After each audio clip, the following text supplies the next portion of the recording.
This is a world where Pokemon can speak, where they live amongst each other, working together, eating together, laughing together. And this is the story of how two Pokemon saved this world from the brink of ruin. Yeah, those dungeons aren't the only thing that's been randomized. This is Pokemon Mystery Dungeon Explorers of Sky, the best Pokemon game after Pokemon Dash, but with nearly everything randomized. Movesets, abilities, dungeon themes, dungeon names, dungeon items, shop items, NPCs, and of course, the two main protagonists of this story. This is our deuteragonist, Kyogre, full name Kyle Ogren. Kyle is what we in the business call a scaredy cat. He desperately wants to join a guild, form an exploration team, and make life-altering discoveries, but is too spooked by security even to enter the guild. At least he has a cool rock to keep himself company, and this unconscious purple creature is the star of the show, full name Illumise. She's actually a human who's been turned into a Pokemon. Why did she become an Illumise of all Pokemon, you may ask? Through a regular old personality quiz. Do people die when they are killed? Yes. What is Obama's last name? No. Mewtwo needs friends. Will you be Mewtwo's friend? No. Birds or lizards? Lizards. How much butter could a Butterfree free if a Butterfree could free butter? None. It's lactose intolerant. And that's how Illumise became a Combi, an Illumise. This is a tale of Illumise and Kyle Ogren, the unlikely duo who saved the world and etched their names into history as the greatest exploration team of all time in randomized Pokemon Mystery Dungeon. Chapter 1. Hi chat, Kyle discovers Ilya on the beach and wakes her up. Unfortunately, our protagonist is suffering from what we in the business call amnesia, but before Ilya has the chance to process her new Pokemon form, Kyle gets body checked by a Burmy, who along with a Rotom snatch his cool rock and take off. Ilya agrees to help Kyle get his rock back, kicking off the first dungeon of this adventure, Nautical Lake. As mentioned earlier, every dungeon has been totally randomized. What was once a beginner dungeon, Beach Cave, has been transformed into a green crystalline cavern filled with dangerous traps, rare late game items, and Sudowoodo capable of dropping a Draco. But our main duo is more than prepared for whatever's thrown at them. Ilya's got Leech Life, a decent bug type attack that restores some HP based on damage dealt, and Last Resort, a move that only works when all her other moves have 0 PP. Kyle though has two fantastic moves, a straight line attack in Water Pulse, and the room clearing Discharge, which one-shots Burmy during the boss battle at Dungeon's End. Ilya handily dispatches Rotom as well, snagging back Kyle's cool rock and sending the hooligans packing. This duo worked quite well together, so it should come as no surprise that Kyle practically begged for Ilya to form an exploration team with him. And Ilya accepted because, like, what else was she gonna do? Sleep on the beach again? Chapter 2. First chapter. With Ilya by his side, Kyle finally gains the confidence to enter the local exploration guild where they meet with the guild's second in command, Vulpix. Hey yo, what is that Blissey doing? They then officially form their exploration squad Team Bugfish with the help of the guild master, Laffy. Yeah, every member of the guild's been randomized as well, which is why we get amusing scenarios like Deoxys screaming at our protagonists to wake up every morning, and Furret performing teleportation magic after the morning address. Team Bugfish's first mission is a simple one. Retrieve a pearl belonging to Bayleaf, or Bailey as the job posting reads. I guess Bayleaf's name got cut off. Nautical Jail is the name of the second dungeon. The randomized loot means all manner of rare treasures are just lying around, like the Miracle Chest, which gives increased EXP gains and is usually an item reserved for the late game. However, having access to rare treasures means losing them is all the more painful. After stepping on a PP0 trap, Ilya lost all of her Leech Life PP. Fortunately, she doesn't just have Last Resort to turn to. She learned a new move at level 9, Rock Wrecker, a powerful attack that comes with the nasty drawback of requiring a turn to recharge after use. This leaves Ilya susceptible if she were to, say, fail to KO a Gallade and then got KO'd in turn by its basic attack. How embarrassing. And the Miracle Chest was lost in the process. That's what we in the business call a double whammy. Fortunately, the second romp through the dungeon proved much more fruitful, even if Team Bugfish nearly wiped again to a Skarmory and a Delibird. Ilya and Kyle ultimately retrieved the pearl, however, and received a handsome reward of 3 stat boosting items and 2,000 Pokédollars, which became $200 after guild taxes. Thank you, Vulpix. You really grind my gears, you know that? And you know what else grinds my gears? The fact that there hasn't been a new Pokemon Mystery Dungeon game in over 5 years. If Spike Chunsoft isn't gonna supply the people with new PMD games, then I will. I will need to learn how to code though, and that's easier said than done. There's a reason the median salary for back-end software developers in the US in 2024 was over 100K. So it's a good thing I have Boot.dev, the sponsor of this video, to help. Boot.dev is an innovative online learning platform that makes learning programming fun and engaging by presenting it as a role-playing game. You'll learn back-end web development from start to finish by earning XP, completing quests, and slaying mighty bosses, all while completing courses designed by professional software developers and gamers at heart. This ain't just fluff either. You'll learn to code by doing what you'll actually be doing in the workplace, building real projects using real development tools and industry standard programming languages like Python, SQL, and Go. And don't worry if you get stuck on a lesson, because you can consult the wise bear or hit up the Boot.dev Discord community for advice. I've actually been using Boot.dev and chipping away at the lessons bit by bit every day, and I've been pleasantly surprised by how fun and addictive it is to earn XP, level up, and crack open chests, all while learning actual coding skills. Best of all, every bit of content on Boot.dev is free to read and watch, and individual plans come with a 30-day no questions asked refund policy, so you can get a better feel for it before you decide to commit. So what are you waiting for? Learn how to become a professional software developer the smart and fun way by using my code, Toad's Lame, or scan the QR code on screen to get 25% off your first year of Boot.dev. Thank you Boot.dev for sponsoring this video, and now back to the bug and the fish. Chapter 3.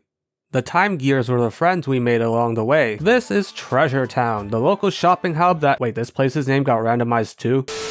This is Questionable Spectacle, the local shopping hub that has everything an exploration team could ever need, and it's not just the shopkeepers who've been randomized. The cute Meryl and Azuro brothers from the original games have also been replaced with Absol and Little Alakazam. Oh, and the kind Drowsy who offered to help the brothers find a lost item has been replaced with Victory Bell, who accidentally bumps into Ilya, triggering a bizarre vision in which Victory Bell seems to be threatening Alakazam for something. This turns out to be a vision of the future, as Ilya and Kyle soon discover that the same Victory Bell they just saw is a wanted criminal. They hightail it to the next dungeon, Famous Lake, to save Little Alakazam from the criminal's clutches before it's too late. Based on how the dungeons have been named so far, I think we can extrapolate the name of the fourth one. Team Bugfish blazed through Famous Lake without breaking a sweat, arriving just in time as Victory Bell was about to force Alakazam into this tiny little hole to look for some treasure or something. Yeah, I don't think Alakazam was gonna fit. The ensuing battle against Victory Bell only lasted 3 turns as Kyle and Ilya piled on the attacks and overwhelmed their foe, but Victory Bell did throw out a scary horn drill that missed, thankfully. Victory Bell was eventually arrested, but he was just one of many bad Pokemon popping up as of late. Some attribute the rise of crime to the flow of time being affected negatively, due in part to the time gears. See, in this world, time gears are powerful artifacts that protect and ensure the flow of time in their respective regions. Were someone to remove the time gears from their resting places, the world would surely fall into ruin, which means nobody would be foolish enough to disturb the time gears and say, steal them, right?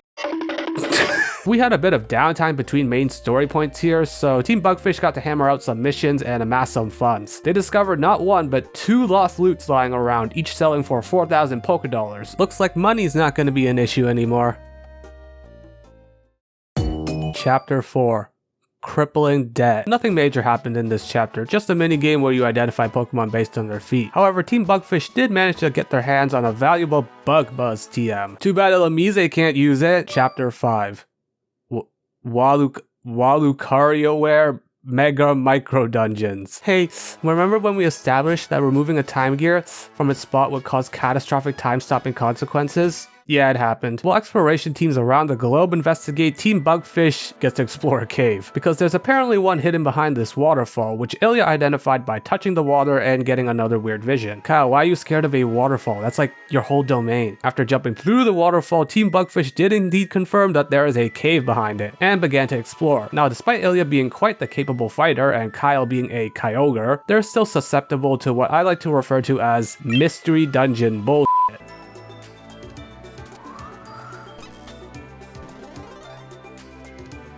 Dude, some of the mystery dungeon bullshit, or MDBs, we experienced in the Ornate Fort included the aforementioned Trap Double Whammy, nearly dying to a Surskit with Attack Order, Shedinja, and stepping on a trap that summoned 5 grudged foes, each capable of draining all the PP from the move that knocks them out. Fortunately, we had a Full Seal Orb on hand to freeze them in place, letting us book it for the stairs and get away. All that just to touch a giant gemstone at Dungeon's End and activate a trap that washes everyone away in a flood. Wait, Kyle, why are you scared of a flood? You're like the CEO CEO of water, dude. Ilya, Kyle, and this random kid they recruited end up washing out at a nearby hot spring. Oh, sorry. The evil volcano. The evil volcano works wonders on tired muscles and creaky joints. Oh, I'm sure it does. Nevertheless, despite how the expedition ended and the fact that Guildmaster Flaffy had already explored the ornate fort beforehand, as seen in Ilya's visions, this mission was an overall success. After all, it helped us understand Ilya's mysterious power even further. It seems all she has to do is touch something and she'll receive a relevant vision of something that occurred there in the past or the near future.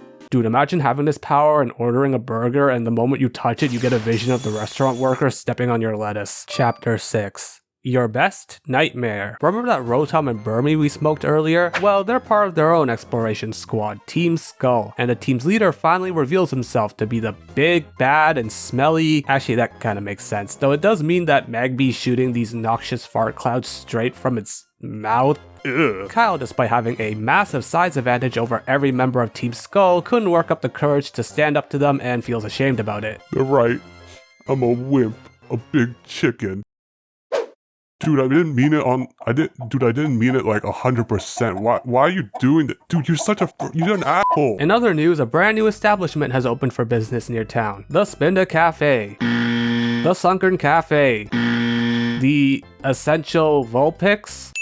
The Essential Vulpix includes a shop for recycling unwanted items, very useful given how much slop is shoved into our bag every dungeon, and a drink counter where certain food items can be used to make drinks, some of which will grant stat boosts. But who cares about that, because we got a new miracle chest, everyone! Yes sir, we finally did it, and Team Skull is joining the guild for the upcoming guild-wide expedition. Let's give it up for Team Skull, everyone! Boo! You stink!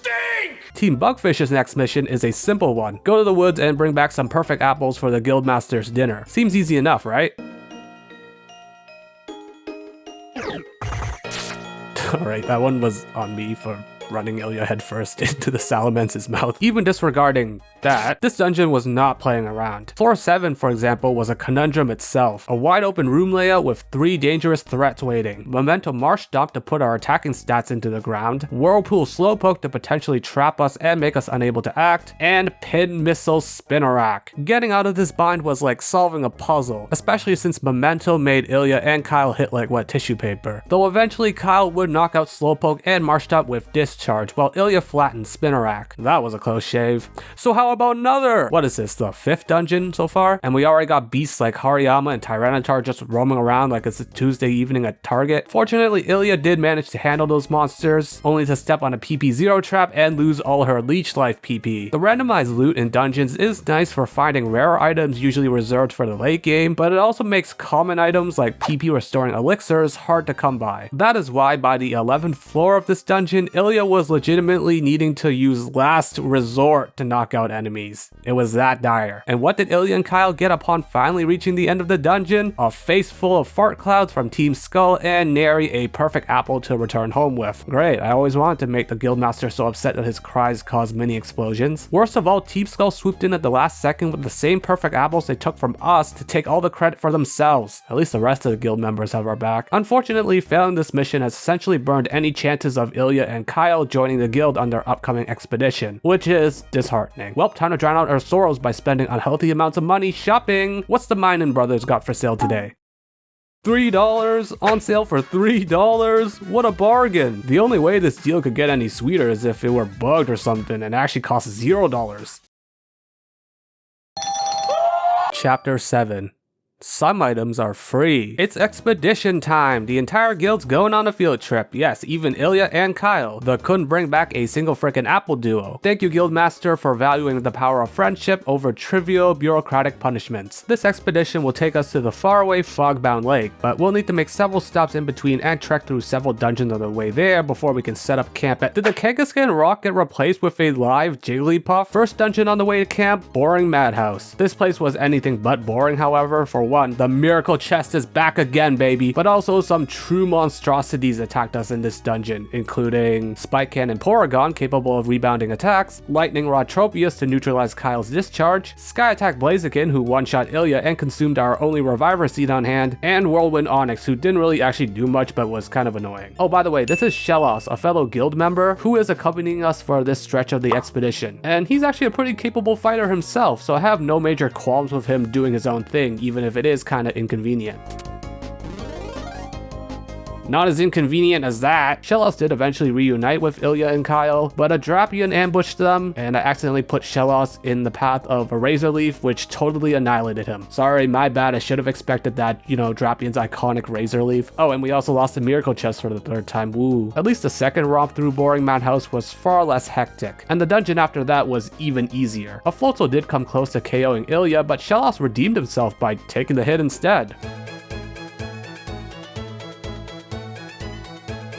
Hello there. Chapter 8. You got games on your phone? Ilya, Kyle, and Shellos finally arrive at the camp where everyone else already is. Fogbound Lake awaits, but there is apparently a disturbing legend about it. It is said that the legendary Pokemon guarding the lake, Vaporeon, will erase the memories of anyone who dares to trespass Fogbound Lake. Ilya ponders if this may be related to her amnesia somehow, while Kyle finds a cool new Red Rock. No longer shackled by Shellos, Team Bugfish can blaze through the dark dungeon, picking up some rare fossils along the way. These are throwable items that deal fixed amount of damage. There's a whole family of them, and the most common throwables are usually gravel rocks, which deal exactly 20 damage each. Rare fossils, meanwhile, deal 100 flat damage per use, making them the ultimate get out of jail free card. At dungeon's end, the duo discover a Groudon statue, and Kyle places the cool red rock he found earlier into it, opening up a secret pathway to a new dungeon that apparently leads right to Fogbound Lake. Team Skull finally tries to make a move, but is stopped by the sudden arrival of Flaffy, so they decide to just jump the Guildmaster, which I'm sure will work out well for them. Chapter 9.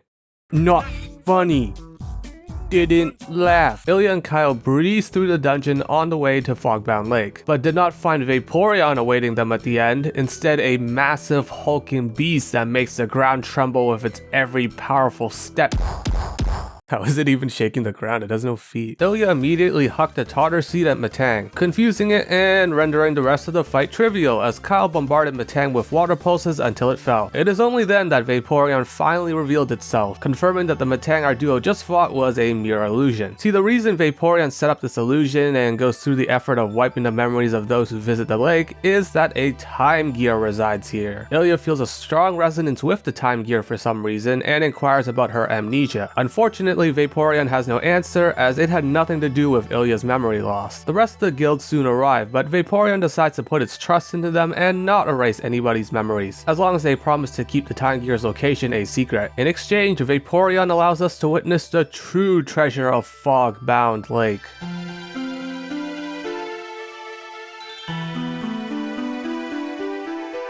We're all as speechless as you are, Kyle. And that concludes the guild's expedition. A thrilling experience, but it's time to go home now, though I can't shake the feeling that we're forgetting about something. Chapter 10. Steamed hams. Good news, everyone. We got the miracle chest back yet again. Also, a legendary explorer has graced the guild with his presence. The wisest mon around, the one, the only, Dusknoir.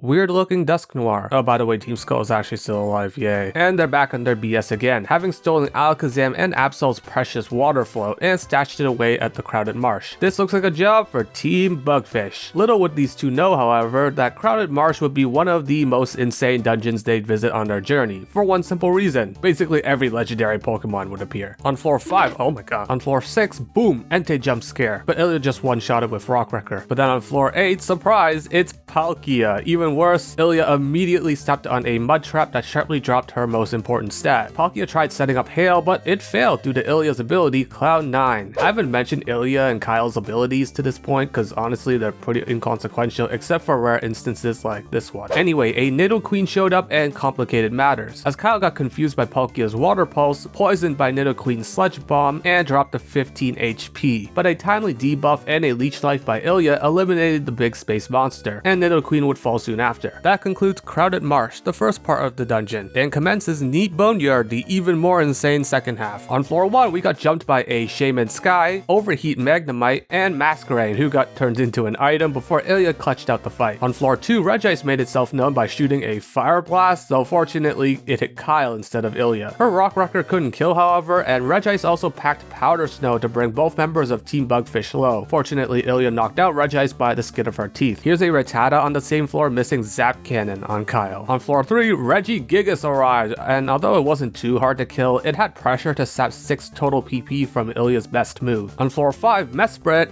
got one shot by a crit leash life. The real floor 5 menace actually was a off-screen Marowak that was spamming Roar of Time. Yeah, this was a pretty insane dungeon, but we're not done yet, because at dungeon's end, Ilya and Kyle found the water float but trespassed upon the property of a Gastrodon and its 8 Machamp minions, who attacked without hesitation. On turn 1, Ilya clicked Cosmic Power to boost her defenses before everyone swarmed in. Leech Life can thankfully one-shot Machamp, and Kyle's Discharge can too if it hits. It also helps that some of the Machamp had the Aftermath ability, hurting their brethren upon fainting. Gastrodon did land a strong X-Scissor on Kyle, but this initially daunting battle quickly turned into a bloodbath. As Kyle electrocuted the remaining Machamp, Ilya blinded Gastrodon with a Blinker Seed, and our duo eventually claimed victory. Gastrodon got so pissed that it somehow summoned electricity, but Credilli swooped in at the last second to calm everyone down and disperse the commotion. Upon returning to town with the water float, Ilya and Kyle took a moment to speak with Credilli. After all, he apparently knows everything, so this is a good chance for Ilya to talk about how she was formerly a human and became a Pokemon through unknown means. She also brings up those visions of the past and the future that she always keeps seeing, which makes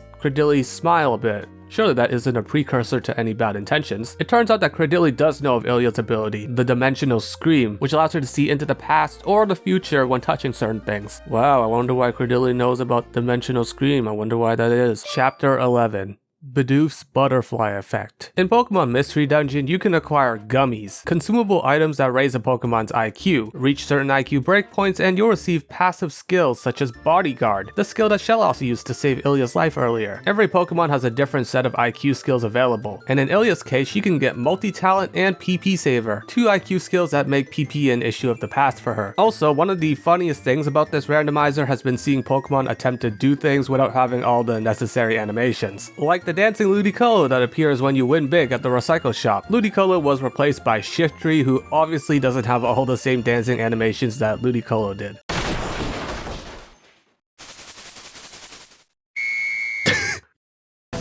Yeah, go Shiftry! The Shieldon could put a bit more into it though.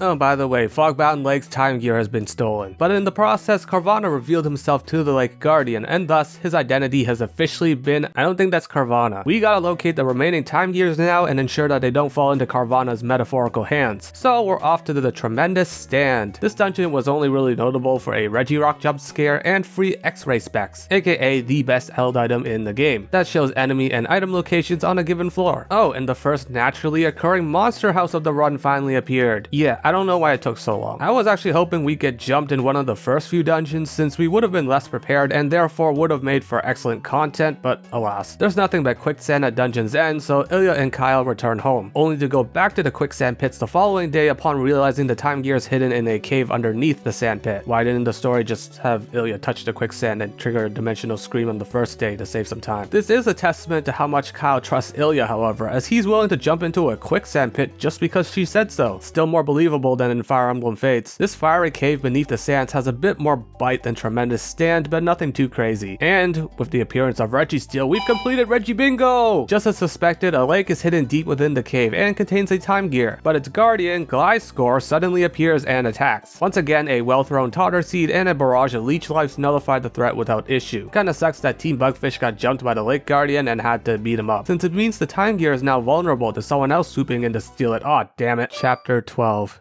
Don't forget about the power of friendship. Carvana now has 4 time gears, one from Vaporeon's lake, one from Gliscor's lake, one from that one forest in the cutscene, and one from, I don't know, New Zealand. But remember, there are 5 time gears, and there are also 3 Pokemon that form the lake trio, Uxie, Mesprit, and Azelf, which means one more time gear is still out there being guarded. Of course, in this world, the lake trio consists of Vaporeon, Gliscor, and Deoxys. To uncover the location of the final time gear, Ilya touches a crystal Shellos brought back from Crystal Cave, which reveals a vision of Carvana whooping Deoxys' butt. That all but confirms that the last time gear is located at Crystal Cave. And wait, why didn't the other Lake Guardians just tell us where the time gear was specifically? Why do we have to rely on Ilya's dimensional scream to decipher the fact? Don't they want to ensure the safety of the last Lake Guardian? Are they stupid? Anyway, Team Bugfish delves into Crystal Cave, aka Whimsical Grotto, and nothing of note happens. But there are some crystals at the end of the cave that all need to be lit up in the same color to proceed, though for some reason it didn't work when we set them all to red. I thought we were supposed to match the color of the Lake Guardian.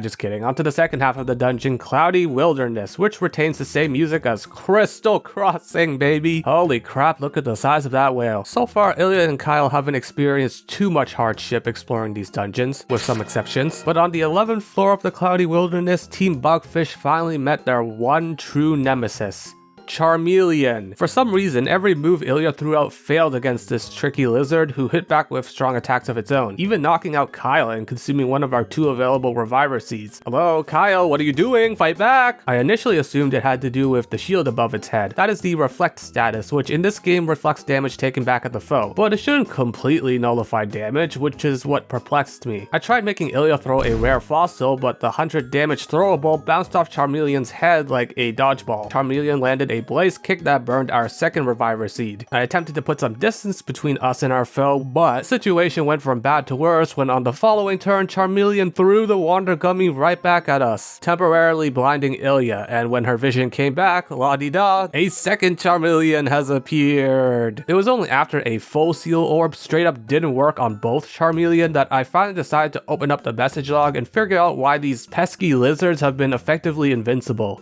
Oh. In Pokemon Mystery Dungeon, the move Follow Me works quite differently. It turns the user into a decoy, meaning anyone can attack it, even allies. However, Follow Me adds another effect. Allies in the same room as the decoy can no longer be damaged. Stantler had apparently used Follow Me as we were entering the room, which is why all of Ilya's attacks and items were failing against the first Charmeleon, and then the second one once it showed up. This is also why Kyle never used any attacks, because its AI correctly identified that Charmeleon couldn't be damaged. After finally realizing this, I made Ilya move forward to take out that damn decoy once and for all.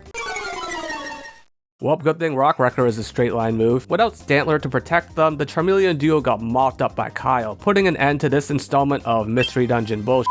For about 10 seconds. Not only did we run around the entire floor while the stairs were located right beside our spawn room this entire time, but upon entering the stairs room, we were greeted by another Charmeleon. This one packing Arena Trap to immobilize Ilya, Stun Spore to paralyze her, Charm to debuff her attack into the ground, and Reflect for maximum annoyance. This Charmeleon even had Non-Sleeper, an IQ skill that nullifies our Sleep Seed. This is what we in the business call Mystery Dungeon bullshit. Thankfully, Ilya can still toss rare fossils even through paralysis, officially putting this floor from hell to rest. I can't wait to never have to see Charmeleon ever again. Just as Ilya's dimensional screen predicted, Carvana is indeed in the midst of beating up Deoxys. Carvana did brush Ilya and Kyle aside like it was nothing the last time they met, but things go differently this time, because we're allowed to throw a Totter Seed at him, trivializing the entire fight. Credilli suddenly appears soon after, trading bards with Carvana like spiteful exes before vanishing to give chase and kiss each other on the lips probably. Chapter 13. 5 years later. Wow, what a fitting title for what's to come. So good news, Carvana didn't steal the last time gear. Bad news though, he got away. And Credilli feels compelled to clarify a few things. First, he's actually from the future. And so is Carvana. A future where the entire world has been paralyzed, suspended in time and dark, desolate ruin. Carvana traveled to the past in hopes of kicking off the world's paralysis by stealing the time gears, and Credilli followed him to put a stop to his nefarious scheme. This explains why Credilli knows everything, because,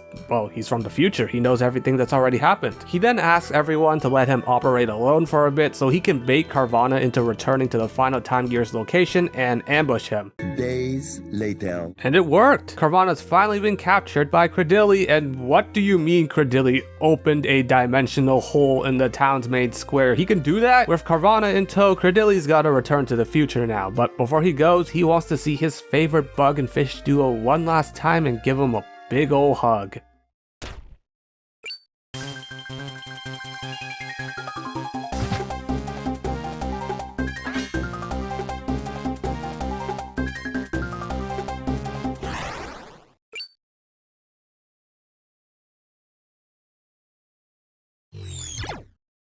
Wow, he must really like them. Chapter 14.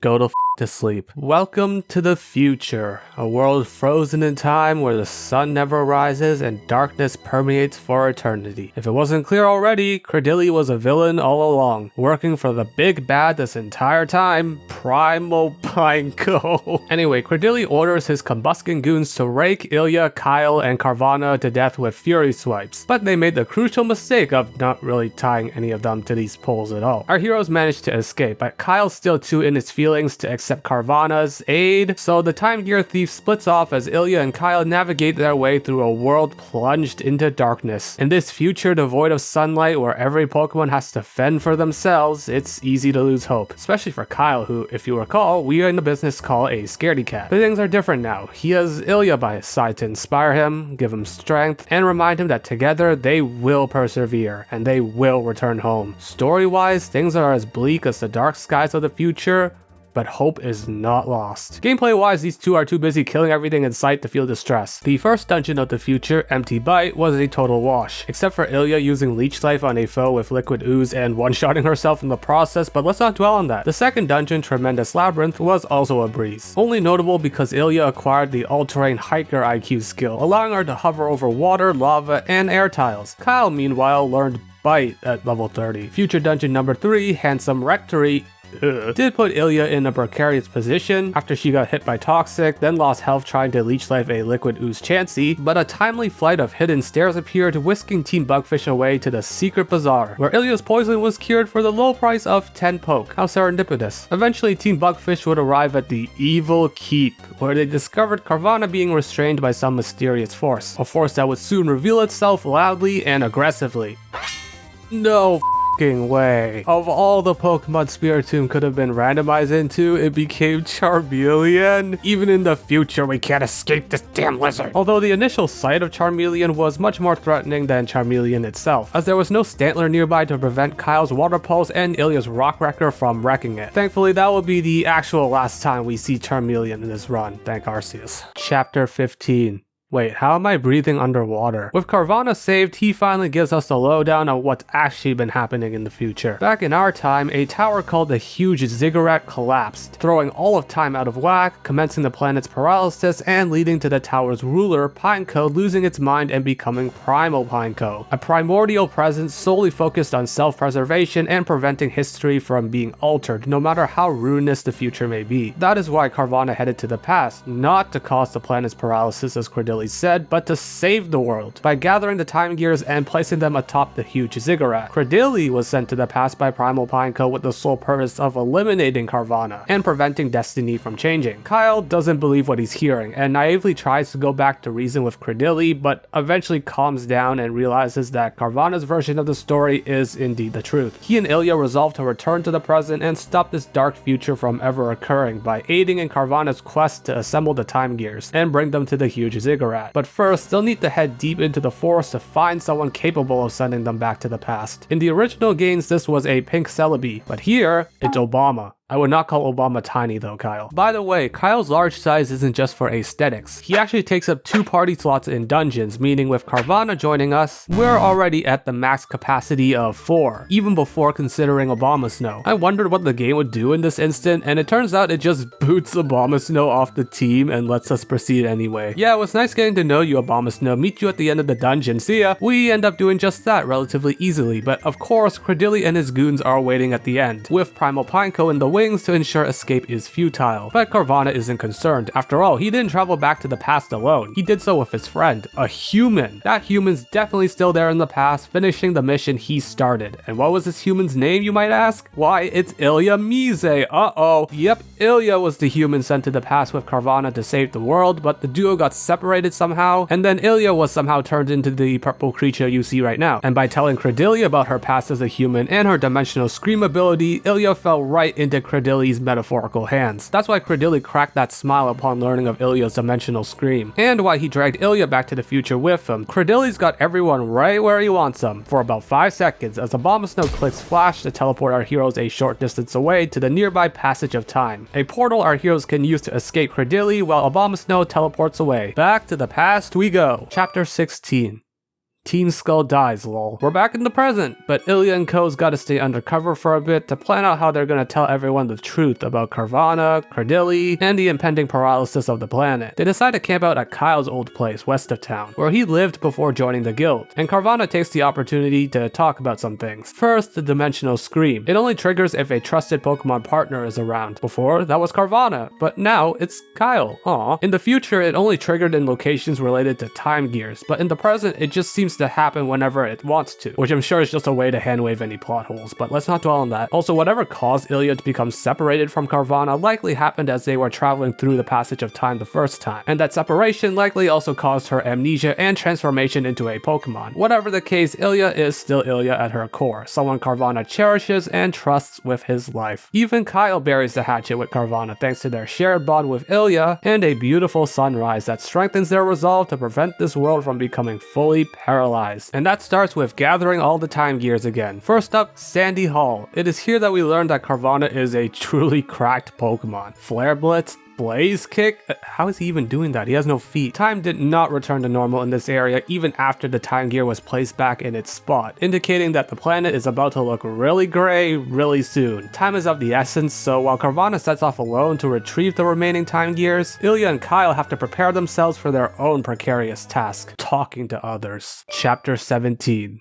Explorers of Time to Take a Piss. The guild enthusiastically welcomes Ilya and Kyle back with open arms, and though some of the members balk at the truth about Credillia and Carvana at first listen, they all eventually come around, even Vulpix, the greedy bastard. Now comes the hard part. In order to place all the time gears at the huge ziggurat, we first need to gain access to a place called the Colossal Bazaar, a place that nobody is sure even exists. Ilya and Kyle decide to ask around town for information. The Minun brothers don't help, although they do pose a very intriguing financial decision. Would you rather have 3 Pokédollars or 3 Pokédollars? But it turns out old man Shiftry knows a thing or two. Not the dancer, but the guy who operates the hot spring. He recalls that the Colossal Bazaar itself chooses who's worthy to access it by bestowing the worthy individual with a cool rock possessing an intricate pattern. But unfortunately, Shiftry can't remember any further details. Hey, wait a minute.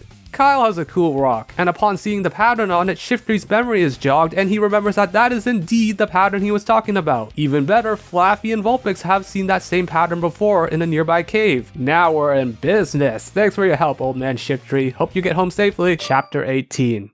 Obsession. The entire guild will be visiting the cave containing the special pattern, but before that, Ilya and Kyle take a moment to relax by the beach and reminisce on how far they've come. The very same cool rock that's the catalyst for saving the world was also the thing that brought this duo together in the first place. While Ilya and Kyle look back on their friendship, Flaffy makes plans for a special rendezvous.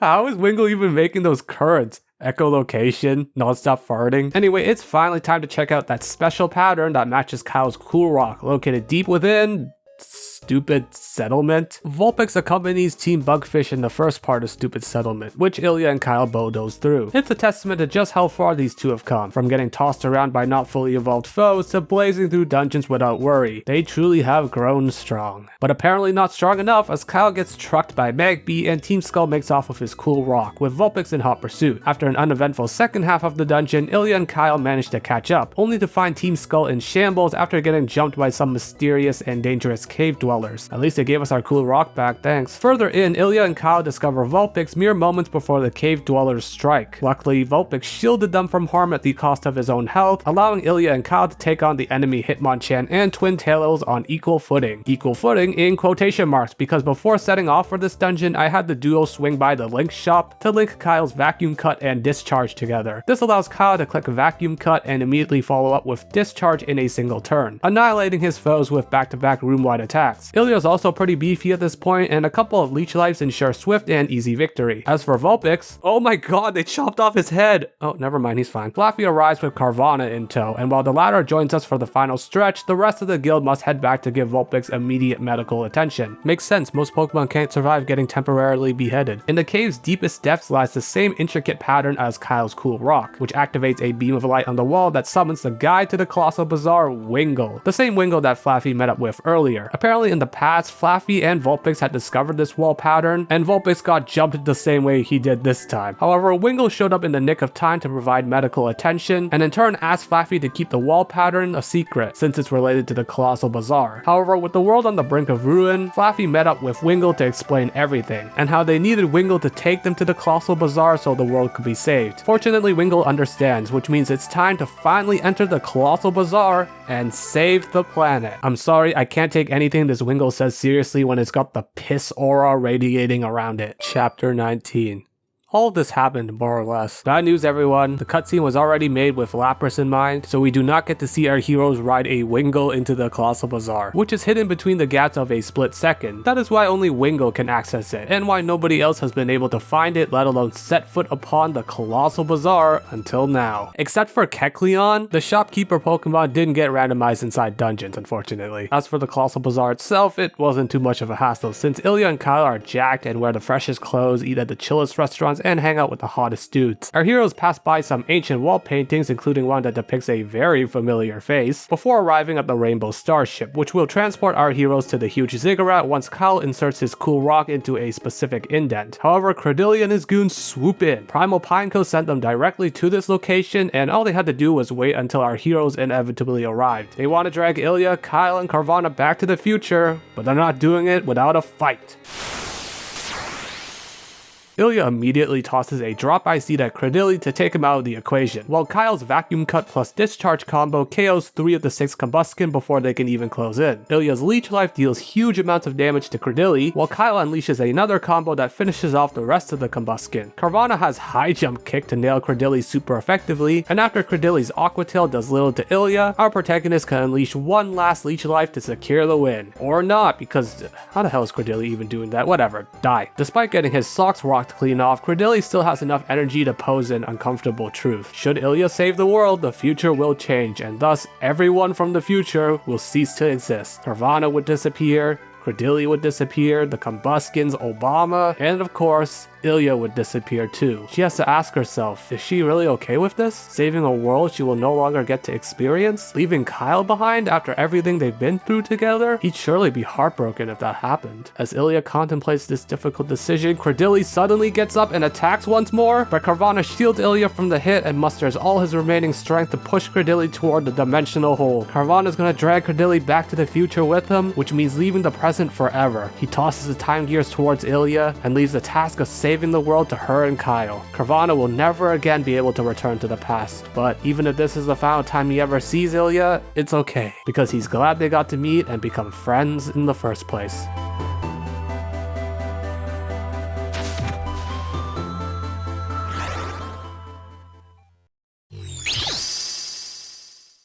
Chapter 20.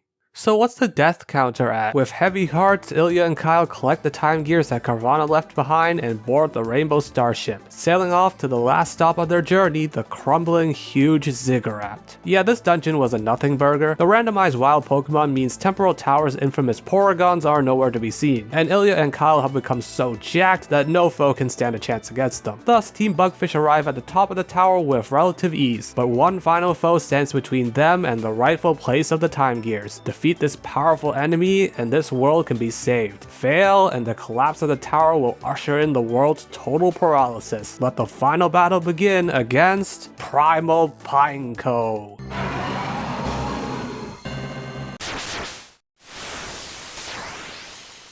Yes, it actually did play the Primal Dialga theme during this fight instead of some randomized music track. Ilya commenced the battle by boosting her defenses. Pineco, however, stayed in place and used Defog to lower everyone's evasion. A well-thrown drop-by seed limits Pineco's vision as it finally approaches, allowing Ilya and Kyle to begin their onslaught.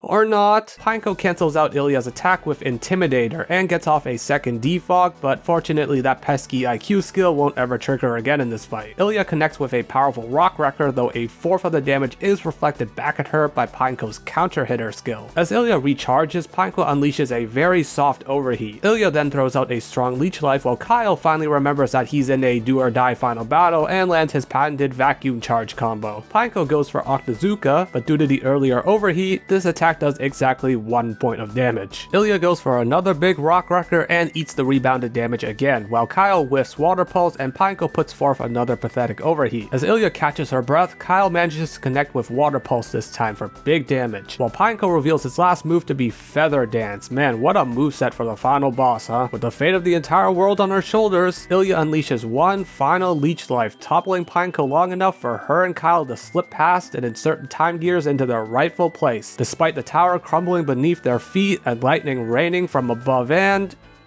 they did it. Ilya and Kyle have halted the collapse of huge Ziggurat, and in turn brought Pineco back to its senses and saved the planet from total paralysis. Nothing left to do but go home and tell everyone the good news, right?